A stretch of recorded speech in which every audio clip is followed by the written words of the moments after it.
Hi guys, welcome back to my channel and welcome back to another episode of Cookmas, where every day in December I'm sharing a new recipe. Today's recipe is Flaming Hot Mac and Cheese. I started by melting a stick of butter. I'm adding some flour to that. I'm going to whisk that constantly.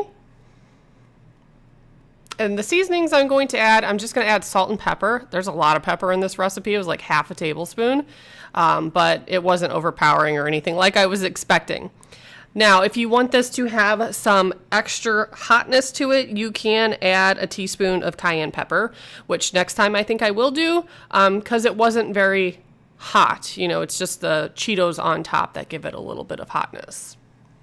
So next I'm whisking in the milk, trying to break up all the little clumps of flour, and I'm going to bring that up to heat and add in my cheese. So I have 2 cups that I shredded of pepper jack cheese. I'm also going to add approximately 4 cups of shredded cheddar as well. I stirred that around for a few minutes until all the cheese was melted, and it did become pretty thick.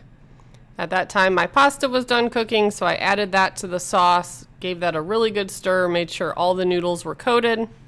I preheated my oven to 350 degrees, and I have a 9x13 pan that I dumped all the pasta in. And it tasted delicious just like this, but I went ahead and made the topping. So there's 3 tablespoons of butter, a half a cup of Flamin Hot Cheetos. You could use regular Cheetos if you don't like flaming hot ones. And then a half a cup of panko breadcrumbs. And I just kept tossing that around in the butter until it was just lightly toasted. And that just took a couple minutes. And then you're going to sprinkle that on top. Bake in the oven for 12 to 15 minutes, and this is what it looks like when it comes out. It was really good. So I hope you guys give it a try. It's a unique little twist on mac and cheese. Thanks so much for watching. Bye, guys.